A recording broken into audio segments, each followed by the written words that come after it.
மோடி அவர்களை பற்றி ஒரு 2-3 விஷயத்தை உங்கள் முன்னால் வைப்பது என்னுடைய கடமை. உலக அரசியல் வரலாற்றில் ஒரு பிரதமராக, அந்த நாட்டினுடைய குடியரசுத் தலைவராக, ஜனநாயக நாடுகள்ல நீங்க நல்லா அலாசி பார்த்தீங்கன்னா ஒரு தலைவன் கடைக்கோடியிலிருந்து மேலே வந்திருப்பதற்கான சான்றுகள் மிக மிக குறைவா இருக்கும். அந்த ஆர்கனைசேஷன், அந்த பார்ட்டி ஸ்ட்ரக்சர்ல கடைக்கோடியிலே தன்னுடைய வாழ்க்கையை ஆரம்பித்து படிப்படியாக சில தலைவர்கள் மட்டும்தான் உச்சபட்ச அதிகாரத்துக்கு வந்திருப்பாங்க. அதுவும் இந்தியா போன்ற நாடுகள்ல அது மிக மிக குறைவு. யாரோ ஒருத்தவங்களுடைய குழந்தையா இருப்பாங்க, அவங்களுடைய குடும்பத்திலிருந்து பிறந்திருப்பாங்க, நேரடியா வந்திருப்பாங்க, நேரடியா தலைவராயிருப்பாங்க. ஆனா இந்த புத்தகத்தை ஒரு மாணவனும் ஒரு மாணவிகளும் செல்வங்களும் ஏன் படிக்க வேண்டும் என்றால், எப்படி கடுமையாக உழைப்பது என்பதை மோடி அவர்களிடமிருந்து நாம் கற்றுக்கொள்ள வேண்டிய முதல் பாடம். How to work hard. Modi அவர்களை போன்ற ஒரு ஹார்ட் ஒர்க்கர் இந்தியாவில் இல்லைங்க. மோடி அவர்களை போன்ற கடுமையாக உழைக்கக்கூடிய நபர் அவர் எந்த துறையாக வேண்டுமானாலும் இருக்கட்டும், அரசியல் துறையாக இருக்கட்டும், பத்திரிகையாளர் துறையா இருக்கட்டும், தொழில்துறையா இருக்கட்டும், சினிமா துறையா இருக்கட்டும், எந்த துறையாக இருந்தாலும் கூட மோடி அவர்கள் is an extremely hard working person. இந்த புத்தகத்தை நீங்க பாத்தீங்கன்னா தெரியும். 1950 பிறந்து அதன் பிறகு 1967 வீட்டை விட்டு வெளியே வந்து ஒரு ஆண்டு காலம் இந்தியா முழுவதும் சுற்றி திரிந்து அதன் பிறகு தான் ராமகிருஷ்ணா மடத்துல ஒரு சன்னியாசியாக மாற வேண்டும் என்று 2 முறை ராமகிருஷ்ணா மடத்துக்கு போறாங்க.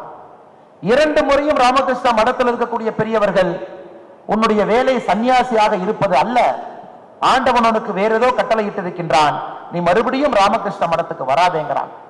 அதன் பிறகு என்ன வாழ்க்கை, எதற்காக பிறந்திருக்கின்றோம் என்று தேடி தேடி நரேந்திர மோடி அவர்கள் தன்னை 19 வயதிலே RSS இயக்கத்தில் இணைத்துக் கொள்கின்றார்.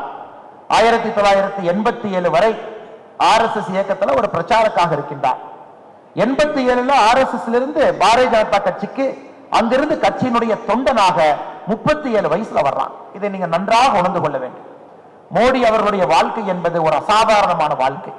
ஒரு ஏழை குடும்பத்தில் பிறந்து துணிவு, தைரியம், தொலைநோக்கு பார்வை, இந்த நாட்டின் மீது இருக்கக்கூடிய அளவு கடந்த காதல், இதெல்லாம் நரேந்திர மோடி அவர்களை பாரதிய ஜனதா கட்சியின் பக்கம் 1987 இணைத்து அதன் பிறகு தொடர்ச்சியா நீங்க பார்க்கலாம். பிஜேபி வர்றதுக்கு முன்னாடி 84 குஜராத்ல ஒரு மிகப்பெரிய போராட்டத்தை நடத்துறான். RSS பிரச்சாரக்காக இருக்கும் பொழுது விவசாயிகளுக்கு எதிராக குஜராத் அரசு இருக்கு அப்படிங்கிற மிகப்பெரிய போராட்டத்தை எடுக்கிறாங்க.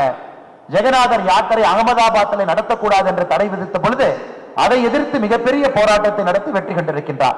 அதையெல்லாம் இந்த புத்தகத்துல ரொம்ப அக்யூரேட்டா கேப்சர் பண்ணிருக்காங்க. அதான் எனக்கு ரொம்ப பிடிச்சது. ஏன்னா இந்த நரேந்திர மோடி ஐயாவுடைய இந்த பாகம் நமக்கு தெரியாது. 1987 நரேந்திர மோடி அவர்கள் குஜராத் பாரதிய ஜனதா கட்சிக்கு வந்த பொழுது நீங்கள் புரிந்து கொள்ள வேண்டும். இன்னைக்கு குஜராத் பிஜேபி 20 இருக்கக்கூடிய எல்லா எம்பிக்களும் நம்முடைய எம்பிக்கள், 87% எம்எல்ஏக்கள் நம்முடைய எம்எல்ஏக்கள், உள்ளாட்சி பிரதிநிதிகள் எல்லோரும் நம்முடைய பிரதிநிதிகள்.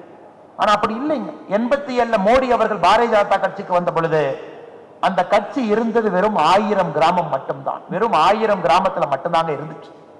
அதை மோடி அவர்கள் மிக வேகமாக 16,000 கிராமத்திற்கு பாரதிய ஜனதா கட்சி எடுத்து சென்றார். இந்த புத்தகத்தில் மிக அற்புதமாக அதை விவரித்திருப்பார்கள். 1000 கிராமத்திலிருந்து ஒரு மனிதனுடைய உழைப்பு எப்படி பாரதிய ஜனதா கட்சி பட்டி தொட்டி எல்லாம் 16,000 கிராமங்களுக்கு எடுத்து சென்றார் என்பதை மிகச் சிறப்பாக இருக்கும்.